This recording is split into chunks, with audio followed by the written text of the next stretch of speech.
La estrategia del océano azul, por Chan Kim y René Mauborgne. Introducción.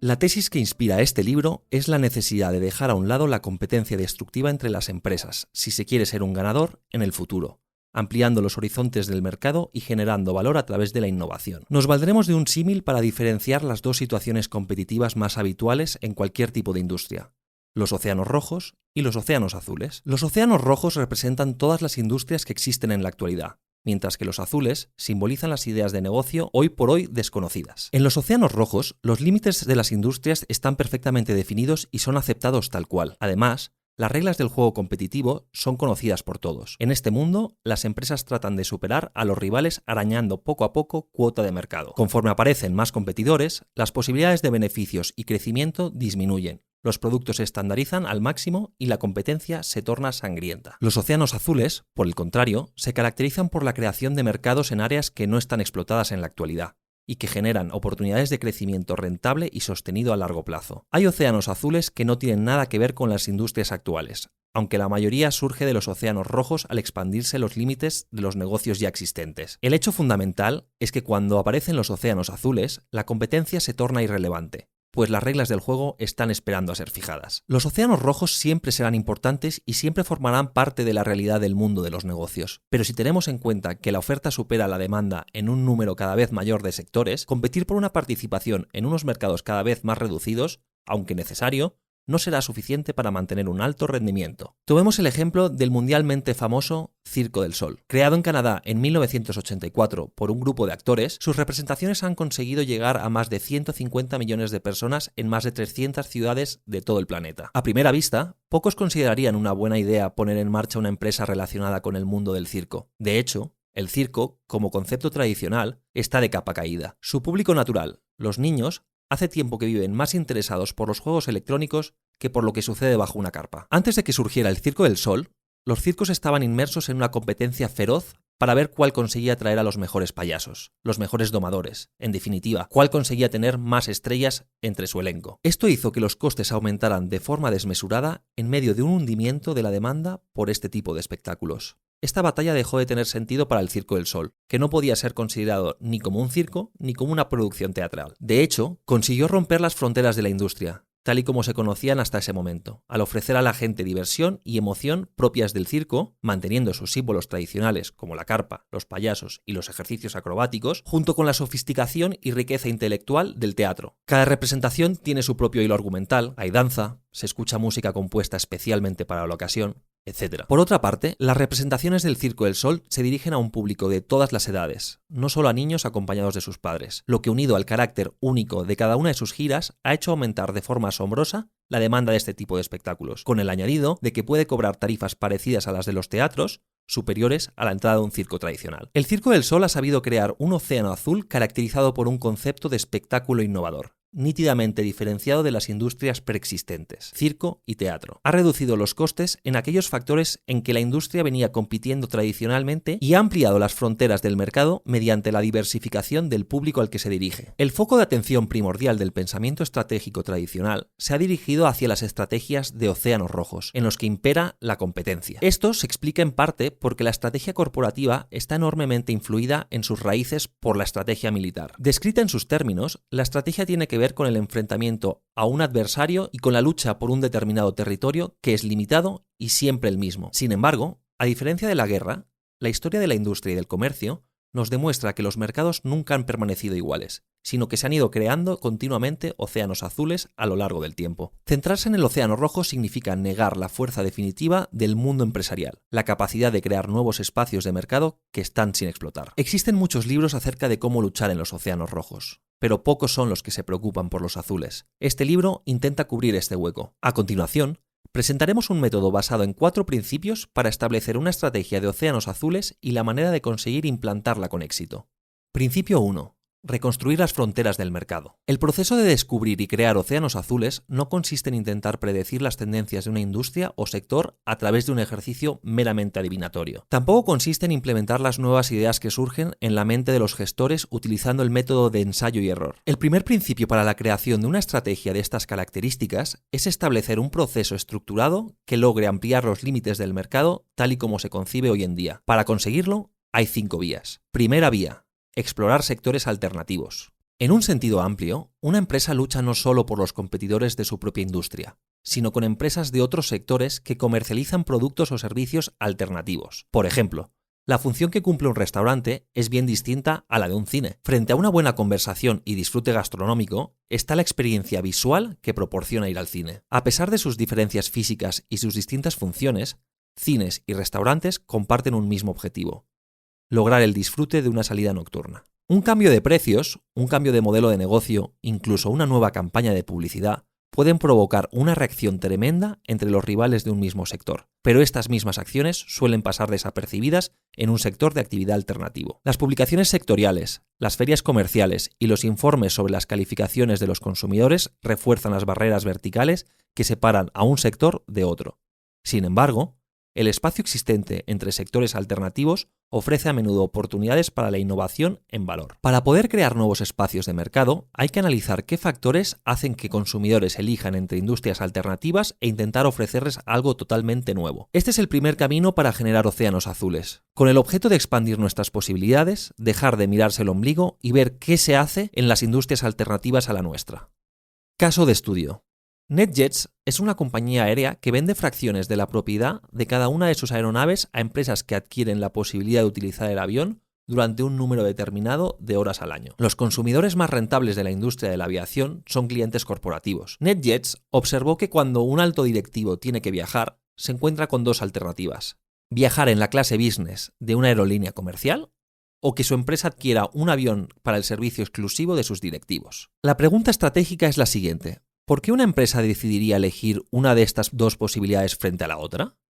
En el primer caso, la razón fundamental es el coste, mientras que en el segundo es la rapidez con que se puede organizar un vuelo, con el consiguiente ahorro de tiempo y la total disponibilidad del aparato. Al ofrecer lo mejor de una aerolínea tradicional y las ventajas de un jet privado, NetJets ha conseguido crear un propio océano azul. Por una fracción de lo que supondría comprar un jet privado, las empresas tienen a su entera disposición un avión de entre 6 y 18 plazas durante un número determinado de horas al año, unas 50 por cada fracción comprada, listo para viajar con tan solo solicitarlo con 4 horas de antelación. Y si no está disponible, NetJets fleta uno inmediatamente, con todos los gastos incluidos: combustible, mantenimiento, servicio de a bordo, y con la ventaja de realizar el vuelo directamente entre el punto de partida y el de destino.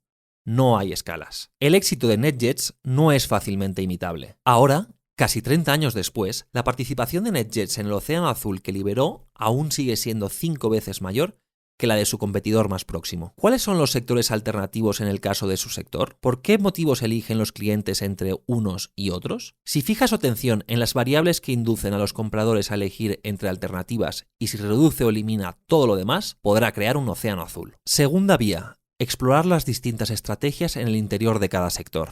En la mayoría de los sectores de actividad, las diferencias estratégicas entre empresas se limitan, por lo general, a 2 dimensiones: precio y rendimiento. En el sector del automóvil, Mercedes, BMW o Jaguar compiten entre ellas para liderar el segmento de lujo. Pero es bastante infrecuente que dirijan su mirada a los segmentos inferiores, porque no tienen la impresión de estar compitiendo con Volkswagen, Ford u otros similares. Sin embargo, al igual que los océanos azules pueden crearse mediante el análisis de industrias totalmente diferentes a la propia, también es posible expandir las fronteras de un mercado definido estudiando los distintos grupos estratégicos que forman parte de él. La clave está en entender los factores que influyen en las decisiones de los clientes para optar por uno u otro grupo. Caso de estudio. La marca de moda Ralph Lauren ha conseguido descubrir el océano azul de la moda sin moda. En nombre de su diseñador, la elegancia de sus tiendas y el lujo de sus materiales aportan todo aquello que sus clientes más valoran en la alta costura. Al mismo tiempo, su look clásico y sus precios conectan con la mejor tradición de empresas como Brooks Brothers o Burberry. Al combinar lo más atractivo de los 2 grupos y eliminando o reduciendo todo lo demás, Polo Ralph Lauren no solo ha traído las compras de consumidores de ambos segmentos, sino que se ha abierto las puertas a otros muchos clientes. En otra industria totalmente distinta, Toyota Lexus identificó una oportunidad similar al ofrecer la calidad de un automóvil de clase alta, como Mercedes o BMW, por un precio más cercano al de un Cadillac o un Lincoln. ¿Cuáles son los grupos estratégicos de su sector? ¿Por qué los clientes optan por el grupo superior o por qué lo hacen por el inferior? Tercera vía, explorar la cadena de compradores. En un sector determinado, en general, los departamentos de venta están pensados para relacionarse con un solo tipo de compradores. Por ejemplo, la industria farmacéutica organiza sus actividades de venta y promoción en torno a los médicos, porque son quienes influyen en la decisión de compra final de los medicamentos por parte de los pacientes. Algunas veces existe un razonamiento económico sólido para este enfoque, pero muchas veces es consecuencia de unas prácticas sectoriales que nunca nadie se ha detenido a cuestionar. Desafiar la opinión general acerca de un grupo de compradores al que hay que dirigirse puede llevar a un descubrimiento de un nuevo océano azul. Caso de estudio. Novo Nordisk es una empresa de Dinamarca que fabrica la insulina utilizada por los diabéticos para regularle el nivel de azúcar en la sangre. Históricamente, la industria de la insulina ha centrado su atención en los médicos, que actúan como prescriptores del producto. La pureza y calidad de la insulina era el parámetro fundamental que tradicionalmente arbitraba la competencia entre las empresas. Sin embargo, los enormes progresos conseguidos en la elaboración de este compuesto hicieron que todas las empresas alcanzaran prácticamente los mismos estándares de calidad, con lo que el elemento diferenciador hasta ese momento se desintegró. Sin embargo, Novo Nordisk vislumbró la posibilidad de romper con la competencia tradicional y preparar su propio océano azul, dirigiendo su atención no hacia los médicos que recetaban el producto, sino hacia los propios pacientes. Novo Nordisk reparó en los muchos inconvenientes que la administración de este medicamento presentaba para los diabéticos. Debían llevar siempre consigo jeringas, agujas y la propia insulina. Y mucho más importante aún, su administración intravenosa les causaba un desagradable sentimiento por cuanto esta práctica puede tener de estigma social. Este análisis llevó a Novo Nordisk a diseñar y lanzar al mercado el NovoPen, un aparato con forma de bolígrafo para administrar la insulina, con varias dosis fácilmente dispensables. La estrategia de Océano Azul de Novo Nordisk transformó los límites de su industria, al pasar de ser una empresa productora de insulina a una empresa especializada en el tratamiento de la diabetes. ¿Cuál es la cadena de compradores de su sector? ¿En qué grupo de compradores se suele concentrar su sector de actividad? Si usted cambiara de grupo de compradores objetivo, ¿cómo podría generar nuevo valor?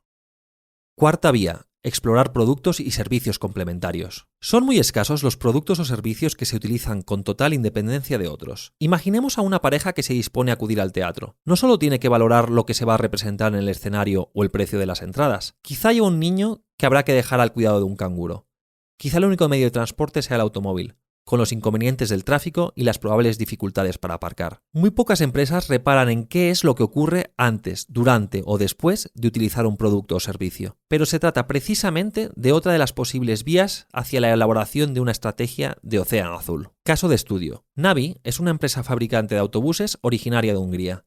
Los mayores clientes de esta industria son las municipalidades que gestionan el transporte público. Navi observó que el precio de cada autobús no era el coste más importante al que un comprador tenía que hacer frente. Después de todo, la vida útil de estos vehículos puede llegar a ser de 12 años. Lo más oneroso lo constituyen los costes de mantenimiento de las flotas, las reparaciones tras los accidentes, los continuos cambios de ruedas debido al elevado peso de los vehículos o la corrosión de las carrocerías. Sin embargo, todos los fabricantes parecían luchar encarnizadamente por reducir únicamente los costes de fabricación. Navi pensó en dar una solución a los altos costes de mantenimiento y para ello diseñó un autobús como no se había visto hasta entonces. Construyó las carrocerías con fibra de vidrio en lugar de acero. La fibra de vidrio evita la corrosión, permite una reparación de las abolladuras mucho más rápida, ya que no se necesita desmontar todo un panel para repararlo, sino aplicar una nueva capa de fibra, a un precio muy inferior al del acero, y su ligereza hace que el peso total del vehículo disminuya y se consuma mucho menos combustible. Aunque Navi cobra algo más que la media del sector por cada autobús, ha sabido crear un océano azul reduciendo el coste de mantenimiento a largo plazo y las emisiones contaminantes. Todo esto, unido a un diseño vanguardista, ha hecho que los ayuntamientos y los usuarios hayan visto crecer su valor. ¿Cuál es el contexto en que se utiliza su producto o servicio? ¿Qué sucede antes, durante y después de su utilización? ¿Puede identificar los puntos débiles o molestos? ¿Cómo puede eliminarlos por medio de un producto o servicio complementario? Quinta vía. Explorar el atractivo funcional o emocional para los compradores. En algunos sectores de actividad se compite principalmente por precio y por función, basada esta en gran medida en cálculos de utilidad. el atractivo de un producto o un servicio se considera que es meramente racional. En otros, por el contrario, la competencia gira en torno a los sentimientos y las emociones de los clientes. Pero es curioso observar que el atractivo de la mayoría de los productos rara vez es intrínsecamente uno u otro, sino que generalmente es consecuencia de la manera en que las empresas han competido en el pasado, lo cual ha condicionado inconscientemente las expectativas de los consumidores. No es sorprendente que los estudios de mercado rara vez revelen nuevas percepciones respecto a lo que atrae a la gente. Las propias empresas han habituado a los clientes a esperar determinadas cosas. Por ello, cuando las empresas cuestionan la orientación funcional o emocional de lo que ofrecen, a menudo encuentran un nuevo espacio de mercado. En general, hay dos formas de hacerlo. En los sectores orientados emocionalmente, que ofrecen características adicionales que elevan el precio sin mejorar la funcionalidad del producto o servicio, cuando se deshacen de estos extras y crean un nuevo modelo de negocio más simple y de menor precio, pueden atraer a más clientes. A la inversa, en los sectores orientados funcionalmente se puede crear más demanda si a los productos genéricos se les agrega una dosis de emoción. Dos ejemplos bien conocidos al respecto son el de Swatch, que transformó el sector funcional de los relojes económicos con un nuevo concepto emocional cuyo motor es la moda, o de Body Shop, que hizo justo lo contrario, transformar el sector emocional de los cosméticos en un sector con un planteamiento funcional y sensato. Como puede verse, para abrir un nuevo espacio en el mercado no es necesario sentarse frente a una bola de cristal y tratar de adivinar lo que ocurrirá en el futuro. Cualquiera de las 5 vías analizadas puede ser eficaz para encontrar alternativas al statu quo reinante en un sector determinado. Principio 2. Centrarse en la idea global, no en los números. En la mayoría de las empresas, la planificación estratégica se basa en cómo competir en los mercados actuales, los océanos rojos. Cómo incrementar la cuota de mercado, cómo reducir continuamente los costes. En la elaboración de cualquier plan estratégico, los gestores pasan gran parte de su tiempo haciendo números en lugar de salir al exterior y pensar en cómo alejarse cada vez más de la competencia. Además, vistos con detenimiento, esos planes rara vez tratan de auténtica estrategia, sino que son meros movimientos tácticos que individualmente quizá tengan sentido, pero que tomados en conjunto no muestran una dirección clara ni innovadora. Esto nos conduce a la formulación del segundo principio para la elaboración de una auténtica estrategia de océanos azules. Hay que concentrarse en la globalidad, no en los números. Proponemos una alternativa al proceso tradicional de planificación estratégica.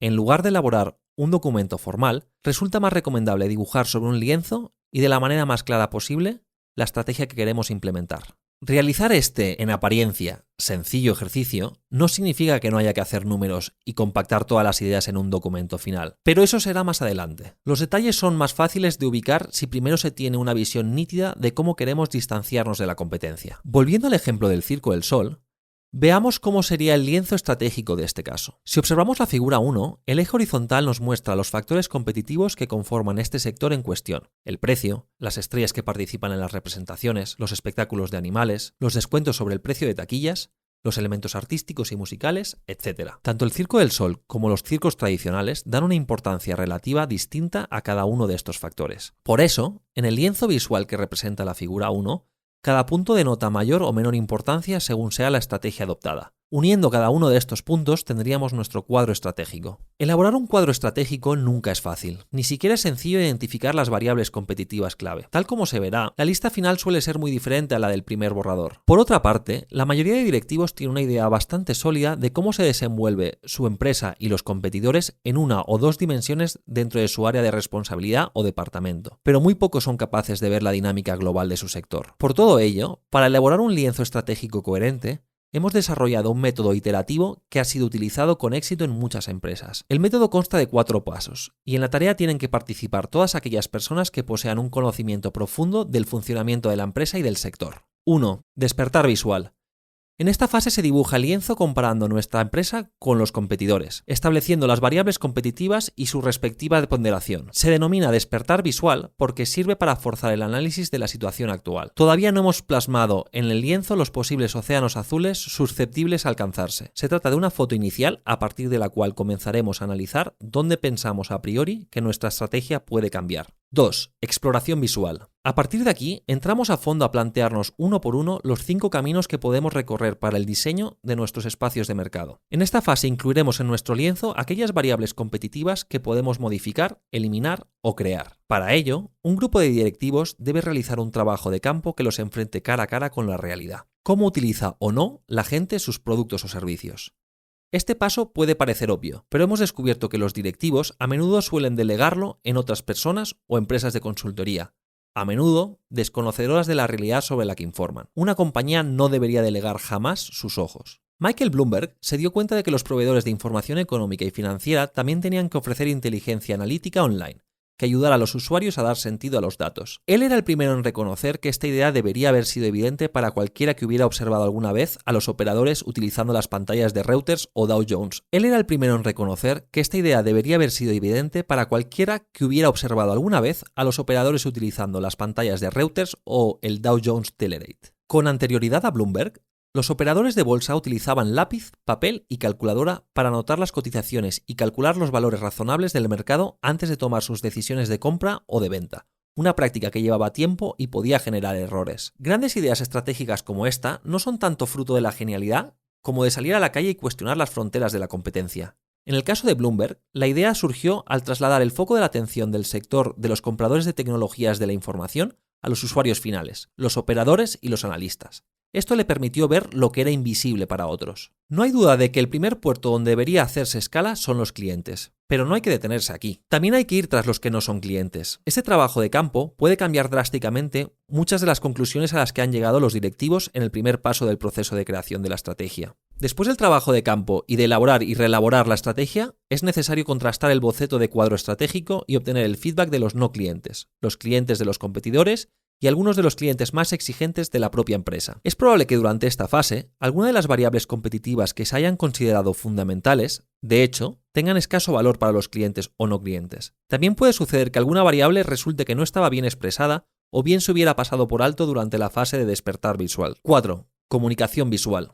Llegados a este punto, el lienzo estratégico está terminado. En él, se refleja la situación estratégica actual y la deseable, por contraposición al lienzo de la competencia. Lo más importante es que el resultado pueda comprenderlo fácilmente cualquier empleado. Hemos dado por supuesto que el lienzo se traza para la empresa en su conjunto, pero es posible elaborar lienzos específicos para cada una de las líneas de negocio de una empresa. Si este fuera el caso, el lienzo estratégico podría estar compuesto por los denominados pioneros, aquellas líneas de negocio en las que hemos identificado un posible océano azul, los colonos, o líneas de negocio que tienen un lienzo estratégico idéntico al de la competencia, y los migrantes, que estarían situados en algún punto intermedio. Si la oferta actual y la planificada están compuestas por muchos colonos, se puede esperar un crecimiento razonable de la compañía, aunque esto significa a la vez que la empresa no está explotando todo su potencial y corre el riesgo de verse superada por empresas que innovan creando más valor. Cuando en una industria dominan los colonos, las oportunidades para crecer océanos azules son mucho mayores. Hay que tener en cuenta que un cuadro estratégico no es la única parte del proceso de planificación estratégica. En alguna de sus etapas es necesario recopilar y analizar cifras y documentos. No obstante, nosotros creemos que los detalles se pondrán en su lugar si los directivos parten de la perspectiva global que indica cómo desmarcarse de la competencia. Los métodos de visualización de la estrategia descritos sirven para que ésta vuelva a ser parte integrante del proceso de planificación estratégica y para mejorar en gran medida las posibilidades de crear océanos azules.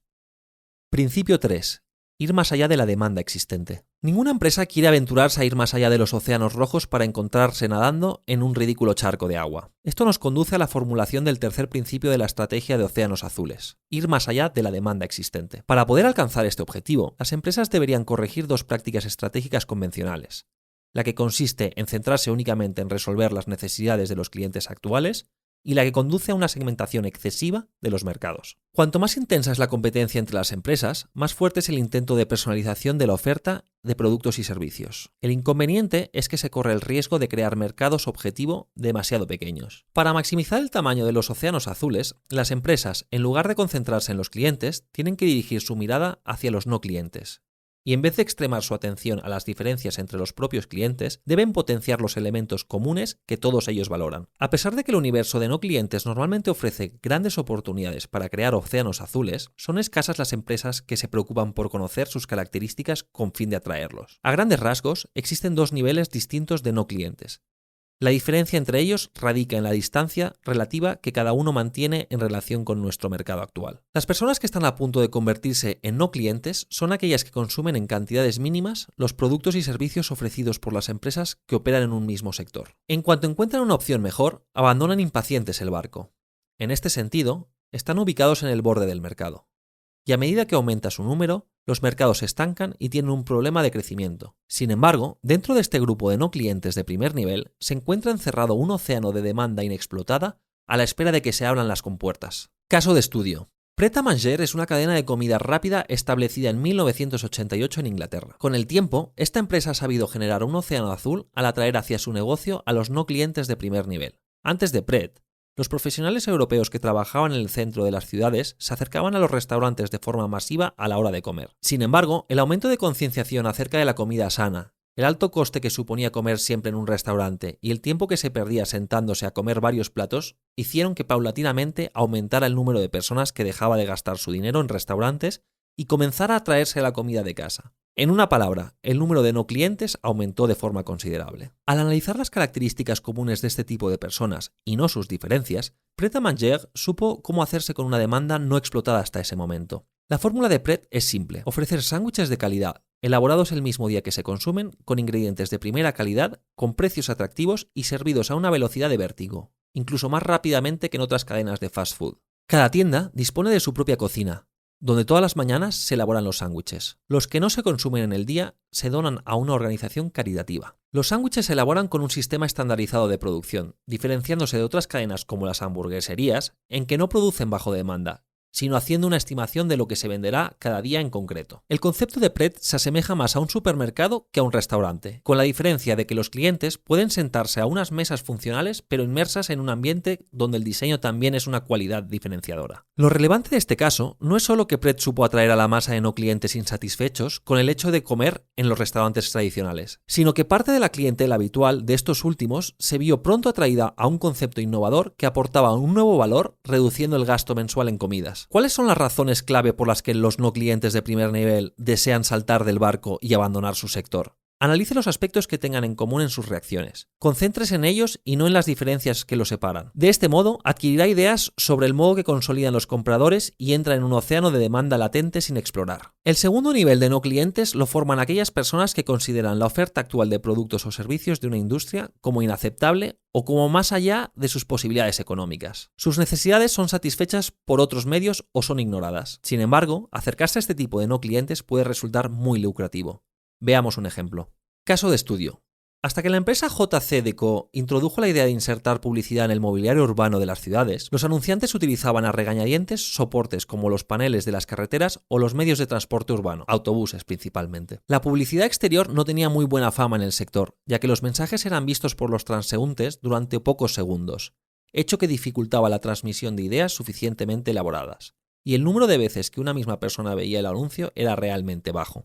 Estudiando las causas comunes que llevaban a los no clientes a rechazar este tipo de publicidad estática, JC Deco encontró que las municipalidades podían ofrecer un nuevo soporte publicitario en el mobiliario urbano de las ciudades. Ese era el caso de las paradas de autobús, donde los viajeros suelen esperar unos minutos y, en consecuencia, tienen tiempo para leer los mensajes de los anunciantes. El razonamiento de JC Deco fue que si podía asegurarse la exclusividad de estos soportes, podría transformar la mentalidad de la reticente industria publicitaria. Esto condujo a realizar una propuesta a los municipios: proporcionarles todo el mobiliario urbano que necesitan de forma gratuita, incluyendo el mantenimiento y limpieza. Como los ingresos que obtendría de la publicidad superarían con creces los costes de fabricación y mantenimiento del mobiliario, JC Deco aseguró su propio océano azul. Todo eran ventajas. Las ciudades pasaban a contar con nuevas infraestructuras de calidad sin coste alguno y los anunciantes aumentarían la efectividad de sus campañas. Además, JC Deco desplegó equipos de mantenimiento en las ciudades que les permitirían poner en marcha una campaña publicitaria en menos de 3 días, cuando en los soportes tradicionales,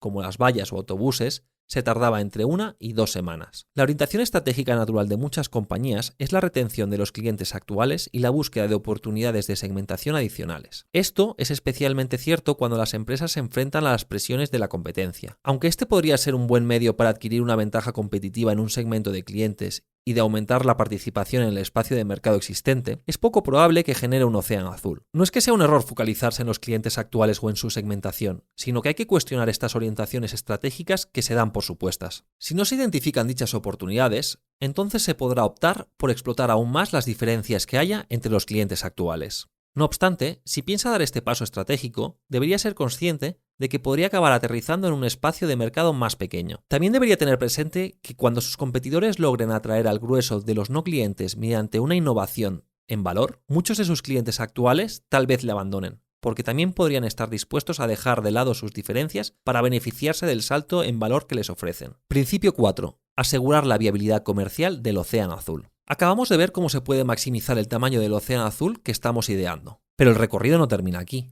Es el momento del cuarto principio, que supone validar la estrategia para asegurar su viabilidad comercial. El objetivo no es otro que reducir el riesgo que entraña la implantación de una estrategia de este tipo. Para ello, habrá que hallar una respuesta afirmativa a las siguientes cuestiones. ¿Obtendrán los clientes una utilidad excepcional de la nueva idea de negocio? ¿El precio marcado para los productos o servicios está al alcance de la gran masa de posibles clientes? ¿La estructura de costes que tenemos es viable teniendo en cuenta el objetivo de precios que nos hemos marcado? ¿Existen obstáculos para transformar nuestra actual propuesta de valor? La necesidad de ofrecer una utilidad excepcional a los clientes con nuestro nuevo océano azul parece algo evidente.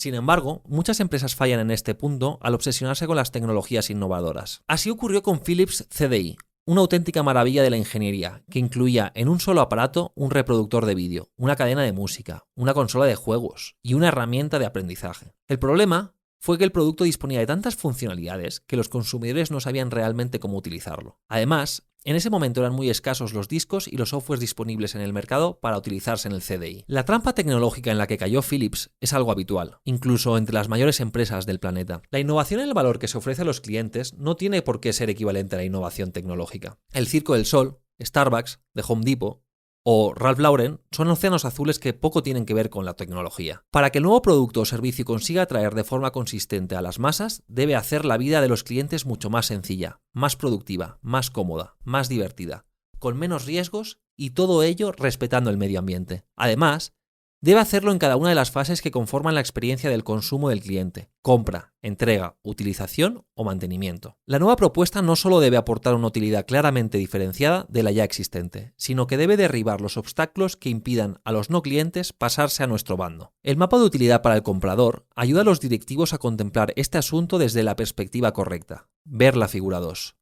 Allí se representan todas las palancas que las compañías pueden activar a fin de ofrecer una utilidad excepcional a los compradores, así como las diversas experiencias que estos pueden tener con un producto o servicio. Este mapa permite a los directivos identificar toda una gama de espacios de utilidad que un producto o servicio puede llenar. Cuando lanzan una nueva idea de negocio, muchas empresas tantean el terreno entre los consumidores amantes de las novedades e insensibles al precio. Solo con el paso del tiempo reducen el precio para atraer a la gran masa de compradores. Sin embargo, cada vez es más importante saber desde el principio cuál será el precio que conquiste con rapidez al grueso de los compradores objetivo. Esta forma de proceder se fundamenta en dos razones. A medida que los productos contienen un componente cada vez mayor de conocimiento, las empresas soportan una parte mucho mayor de sus costes en la fase de desarrollo del producto y no en la de producción. Esto es fácil de comprender en el sector del software. Por ejemplo, el desarrollo del software iOS le costó a Apple miles de millones de dólares.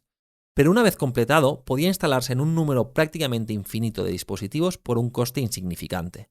Eso implica que el volumen es clave. Una segunda razón es que el valor de un producto o servicio para un comprador puede estar estrechamente asociado al número total de personas que lo utilizan. Un ejemplo clásico es el del servicio de subastas online gestionado por eBay, donde cuanta más gente lo utiliza, más atractivo es el sitio web tanto para vendedores como para compradores. Muchos productos y servicios son cada vez más una propuesta de todo o nada. O se venden millones de golpe o no se vende nada. Por otra parte, el auge de los productos que incorporan un componente importante de conocimiento implica la posibilidad de que otros se aprovechen gratuitamente de este conocimiento. Unos científicos ganadores del premio Nobel que trabajan para IBM a jornada completa no podrán estar empleados simultáneamente en otra compañía. Sin embargo, muchas de las ideas más potentes de océanos azules, a pesar de tener un enorme valor, en sí mismas no introducen ningún nuevo descubrimiento tecnológico, como vimos en los casos de Pret a Manger o JCDecaux. Como consecuencia, no se pueden patentar y son vulnerables a la imitación. Por tanto, las compañías deben empezar con una oferta que los compradores no puedan rechazar y mantenerla así a fin de desalentar a las imitaciones gratuitas. Cuando la utilidad excepcional se combina con la fijación de un precio estratégico, no hay incentivos para la imitación. Para ayudar a los gestores a encontrar el precio oportuno para una oferta irresistible, pueden ser de utilidad una herramienta como el túnel del precio. Según podemos ver en la figura 3, esta herramienta implica dos procesos interrelacionados. En primer lugar,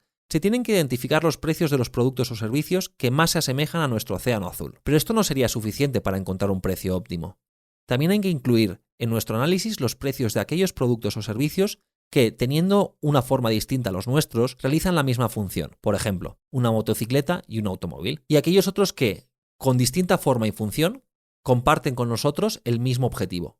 Recordemos el caso de un restaurante y un teatro. En la figura 3, cada círculo es proporcional al número de clientes que cada producto o servicio tiene. El espacio que reúne al mayor número de clientes es lo que se denomina el túnel de precio, y es dentro de los límites de ese túnel donde debe estar el precio que fijemos para nuestro océano azul. El segundo paso de este método de fijación de precios consiste en determinar el lugar exacto donde se situarán nuestros precios. Eso dependerá de las características de nuestra nueva oferta de valor. Cuanto más difícil sea de imitar por los competidores, porque exista protección legal a través de patentes o porque la empresa disponga de activos que pueden bloquear la imitación, mayor será el precio que se pueda establecer. Por ejemplo, Dyson, fabricante británico de electrodomésticos de línea blanca, ha podido cobrar un precio por unidad elevado por su aspiradora sin bolsa desde que lanzó su producto en 1995, gracias a la protección de unas patentes sólidas, a unas competencias de servicio difíciles de imitar y a un diseño impresionante. Las empresas deberían situar sus precios en la banda media inferior si se encuentran en alguno de estos casos.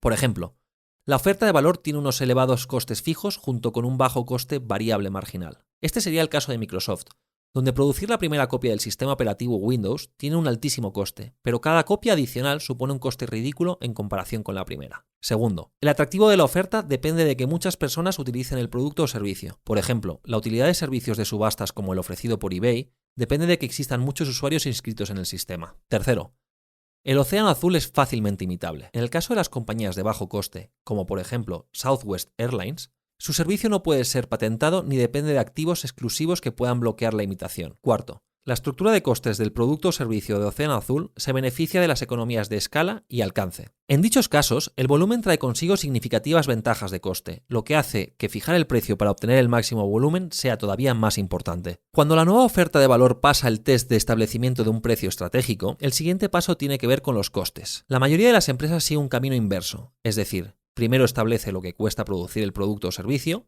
y a continuación le suma el beneficio que quiere obtener. Sin embargo, si queremos que nuestro océano azul resulte extremadamente difícil de imitar por los competidores, lo mejor es determinar el precio según el modelo del túnel de precios y después restarle el margen de beneficios deseado, para, de este modo, obtener el coste objetivo que queremos conseguir. Para lograr este coste objetivo, las empresas tienen tres opciones. En primer lugar, introducir innovaciones que racionalicen la cadena de suministro desde la fabricación hasta la distribución. Por ejemplo, ante el elevado coste de la mano de obra en Suiza, Swatch creó su océano azul realizando cambios radicales en el producto y en los métodos de producción. En lugar de utilizar materiales más tradicionales como el metal y el cuero, Swatch recurrió al plástico. Además, cambiaron el mecanismo de funcionamiento del reloj, reduciendo el número de componentes de 150 a 51 y desarrollando nuevas formas de ensamblaje más económicas. Todos estos cambios permitieron a Swatch reducir los costes de mano de obra directa del 30% a menos del 10% de los costes totales. Estas innovaciones dieron paso a una estructura de costes que era difícil de batir y que permitiría a Swatch dominar un mercado que había estado ocupado por los fabricantes asiáticos que disponían de mano de obra barata. También es posible racionalizar los costes asociándose con otros. La empresa de software alemana SAP consiguió ahorrar así